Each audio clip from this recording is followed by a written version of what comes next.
The sky above Kalara burned red. Explosions lit the horizon as another city fell to the relentless bombardment.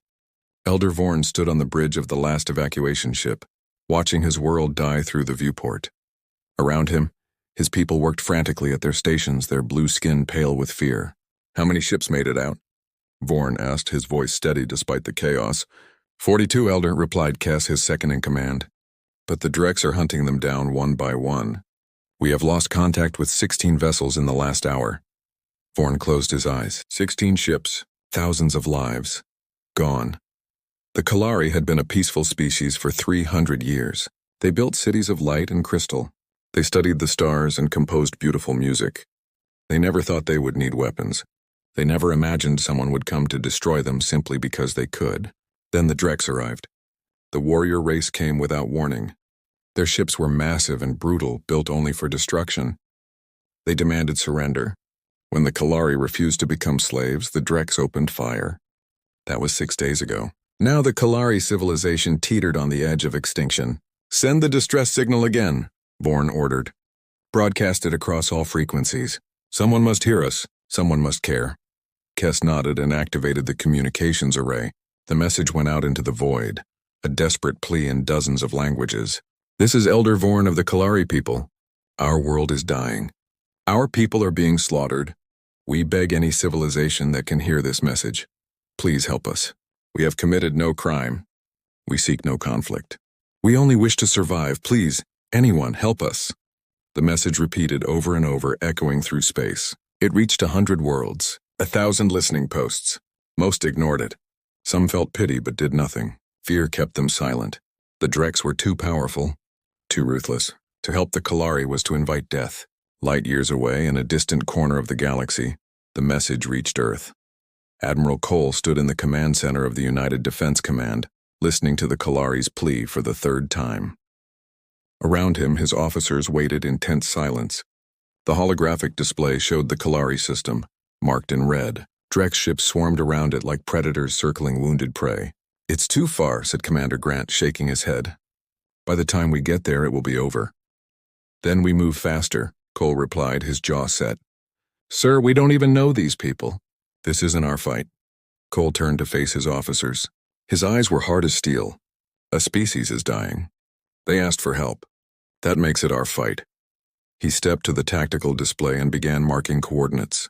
"We take the Defiant, the Resolve, and the Vengeance. Full battle group. We jump in 3 waves to cover the distance faster." "Admiral, the Drex have twice our numbers in that system." Another officer protested. "Then we'll have to be twice as good," Cole said simply. He looked at each face around him. Humanity didn't claw its way up from nothing just to watch bullies burn the galaxy. "We're going. Prep the fleet." The orders went out across Earth's orbital stations. Warships that had been on patrol began converging on the jump point. Crews rushed to battle stations. Weapon systems came online. Humanity was going to war. On the Defiant, Captain Ross walked through his ship, checking every section. The battleship was Earth's finest, a kilometer of armor, railguns, and missile tubes. She had fought pirates and raiders, but this would be different. This would be a real battle against a real enemy. "Captain, all systems green," reported his tactical officer. "We're ready," Ross nodded. He thought about the Kalari, a people he had never met dying while the galaxy watched. He thought about the message, the raw desperation in Elder Vorn's voice. Not on my watch, Ross thought. In the Kalari system, War Chief Merrick of the Drex watched another evacuation ship explode on his view screen. He laughed, a harsh sound that echoed through his command deck. "Weak creatures," he growled. "They built their cities tall but forgot to build walls. They deserve extinction." "Chief, we detected another distress signal," one of his warriors reported. "Let them cry into the void," Marak sneered. "No one will come.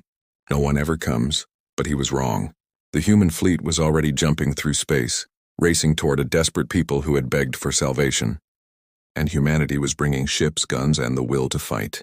The galaxy was about to learn what humans did when the innocent called for help. The first jump brought the human fleet to the outer edge of the sector. Admiral Cole stood on the bridge of the Defiant, watching the stars streak past as they prepared for the second jump.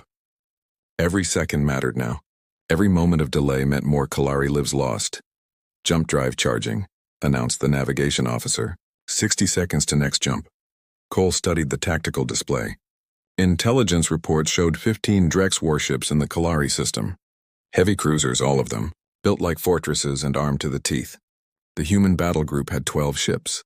Not ideal odds, but humanity had faced worse. All ships, this is Cole. When we drop out of the final jump, we go straight into attack formation Delta. No hesitation. No warnings. We hit them hard and we hit them fast. These bastards have been hunting civilians for 6 days. Time to show them what a real fight looks like. Across the fleet, crews acknowledged the order. In the fighter bays, pilots climbed into their cockpits. Tom strapped himself into his fighter, running through the pre-flight checklist. He was young, only 24, but he had trained for this his entire adult life. "Blue Squadron, sound off," he called over the comm. 4 voices responded, each pilot ready. They would be the first wave, the tip of the spear. Their job was to draw fire and create chaos. Tom's hands were steady on the controls, but his heart pounded. This was real. This was happening.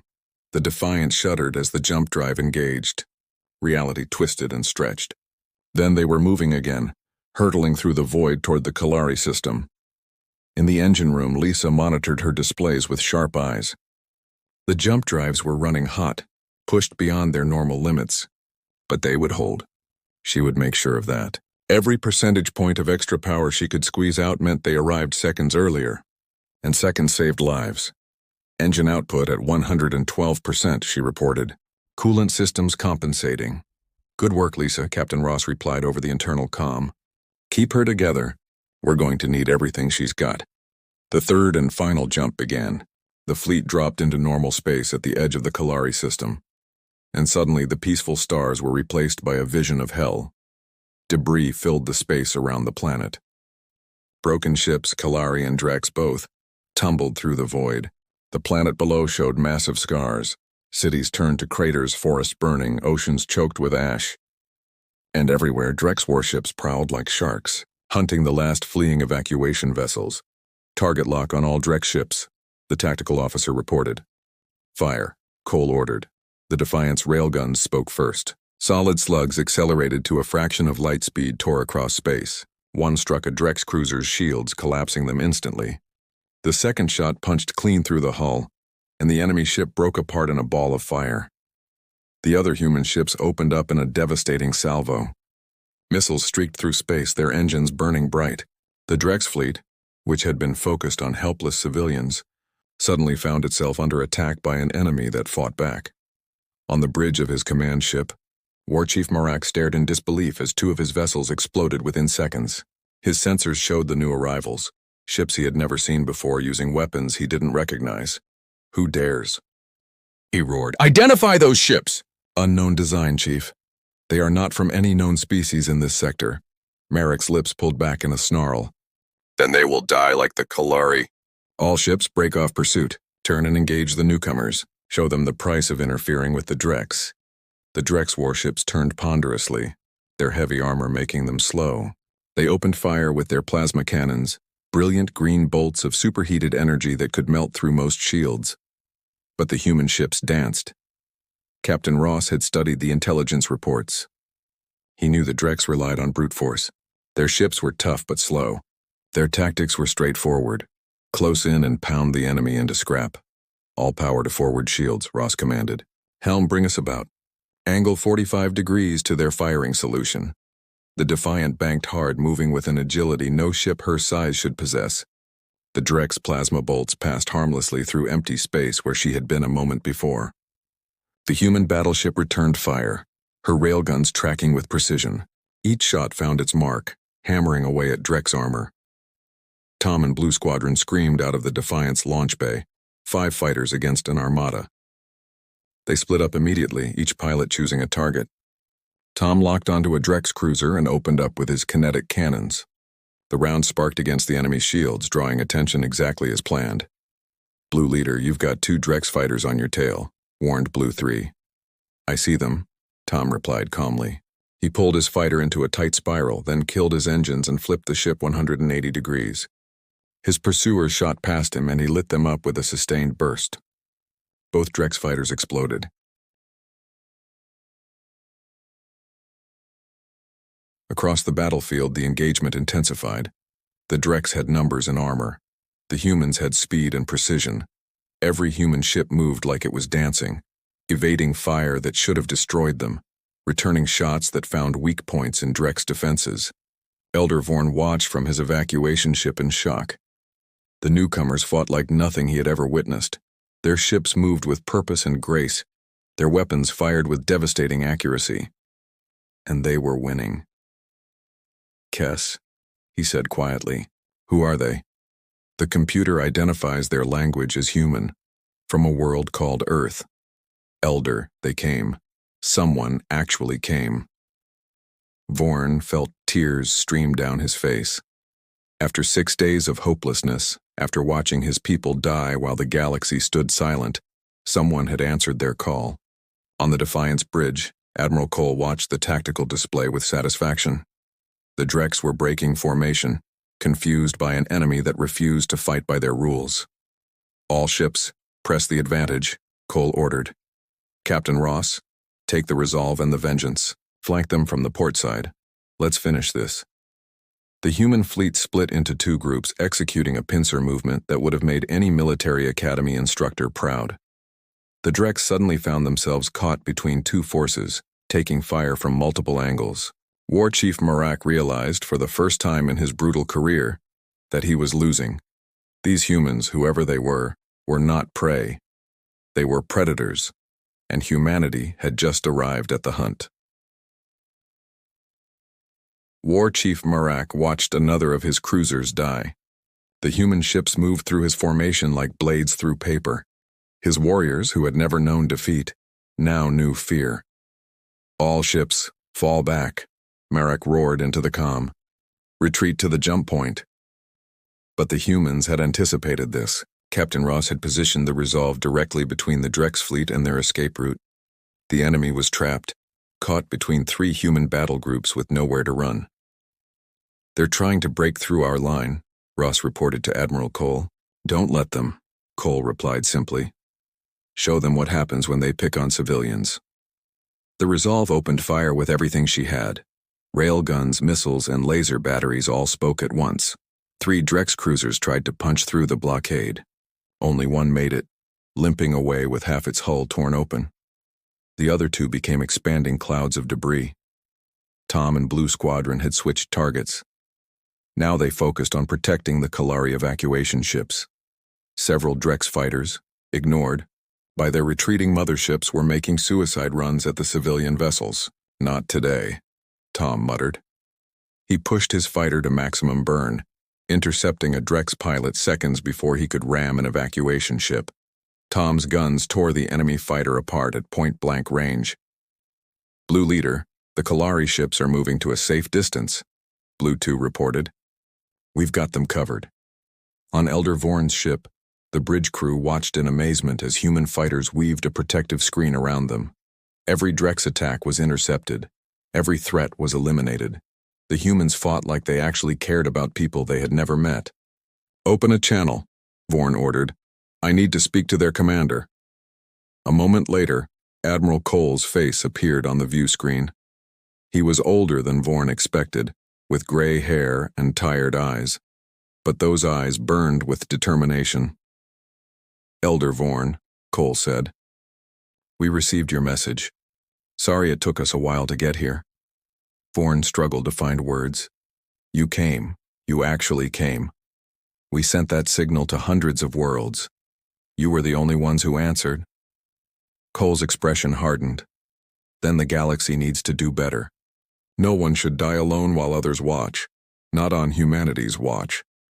Another explosion lit the space behind Cole as the Defiant destroyed yet another Drex cruiser. The Admiral didn't even glance back at it. "We're going to secure this system," Cole continued.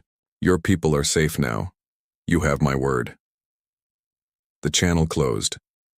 Vorn sat back in his chair, overwhelmed. Kess placed a hand on his shoulder. "They fight like warriors," Kess said quietly. "But they came for strangers. What kind of species does that?" "The kind the galaxy needs," Vorn replied. The battle was ending. Of the 15 Drex warships that had terrorized the Kalari system, only 4 remained. War Chief Marak's command ship was among them, fleeing at maximum speed toward the edge of the system. "Shall we pursue, Admiral?" Captain Ross asked. Cole considered it.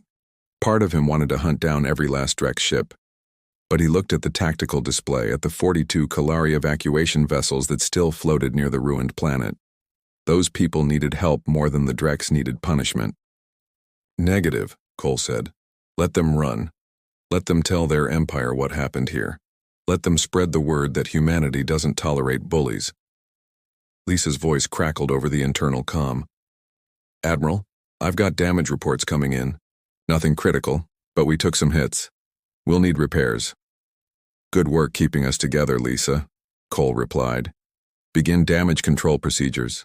We're staying in system for a while." Tom landed his fighter in the Defiance Bay, his hands shaking now that the adrenaline was fading. His gunner, Jack, climbed out of the rear seat with a wide grin. "We did it," Jack said. "We actually did it." "Yeah," Tom replied, looking at the Kalari planet on the bay's view screen. "But look at what they lost." The victory felt hollow when he saw the devastation. Millions of Kalari had died before humanity arrived. Cities lay in ruins. The scars would last for generations, but thousands had survived, because humanity answered the call. Over the next hours, human ships moved among the Kalari vessels, offering supplies, medical aid, and protection. Engineers helped repair damaged evacuation ships. Medical teams treated the wounded. Marines stood guard, ensuring no Drex stragglers returned. Elder Vorn met Admiral Cole in person aboard the Defiant. The Kalari leader was tall and slender, with wise eyes that had seen too much suffering. "We have no way to repay you," Vorn said. "Our world is destroyed, our resources are gone, we have nothing to offer." Cole shook his head. "We didn't come here for payment, we came because it was right." "But why?" Vorn asked. "Your people traveled so far, risked so much. For strangers." Cole walked to the viewport, looking out at the damaged planet below. "My species has a long history, Elder. We've made mistakes. We've fought each other. We've known cruelty and war. But we've also learned something important." He turned back to Vorn. "We learned that the strong have a responsibility to protect the weak, not to rule them, not to exploit them, to protect them. When we heard your call, we had a choice. We could ignore it like everyone else, or we could be the people we want to be." Vorn felt tears again. "The galaxy will hear of this. Humanity will be known." "Good," Cole said firmly. "Let them know. Let every bully and tyrant know that humanity stands with the innocent. Let every victim know they have friends among the stars." A message was sent out from the Kalari system, broadcast on every frequency, in every language. It told the story of what happened. How the Kalari begged for help. How humanity came. How the Drex fled. The galaxy listened, and the galaxy reacted.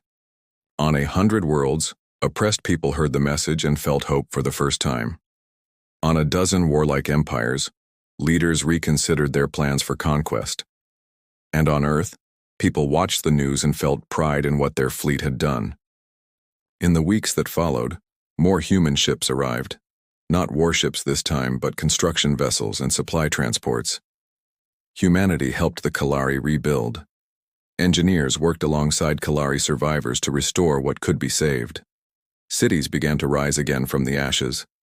Elder Vorn stood in what had been his capital city, watching humans and Kalari work together to raise a new building. Captain Ross stood beside him. "Why do you do this?" Vorn asked. "The battle is over. You could leave." Ross smiled. "Humanity doesn't just win battles, Elder. We build friendships, we protect our friends, and the Kalari are our friends now." A Kalari child ran past them, laughing as she chased a ball. Just a child playing. Something that had seemed impossible a week ago. The sound of her laughter was the sound of hope. Admiral Cole had returned to Earth, but he left ships behind. The Resolve remained in orbit above Kalara, a guardian against any who might return to threaten the survivors. And on Earth, the United Defense Command made a declaration. Humanity would defend those who could not defend themselves. Any species that preyed on the weak would face human ships and human resolve. The age of bullies ruling the galaxy was over. Word spread quickly. 3 other species sent messages to Earth, asking for help against their oppressors. Humanity answered every call. And in the dark reaches of space, the Drex Empire received a report from War Chief Marak. A report of defeat. Of a new species that fought with precision and fury. Of ships that moved like they were alive. Of warriors who traveled across the galaxy to protect strangers. The Drex Council read the report in silence. Then they made a decision. They would avoid human space. They would not test humanity again, because the galaxy had learned a truth that day in the Kalari system. Humanity had arrived, and humanity kept its promises. Elder Vorn stood on a hill outside the rebuilt city, watching the sunset paint the sky in shades of purple and gold.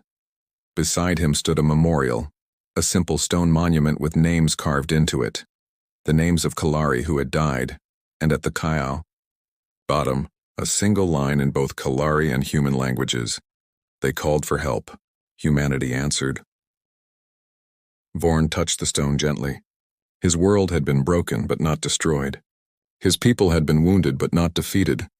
Because when they needed someone most, someone came. Somewhere above, the resolve kept watch. And across the galaxy, human ships traveled to other worlds, other desperate calls, other people who needed hope. The stars were vast and cold, but humanity had brought warmth to them. One answered call at a time. The end.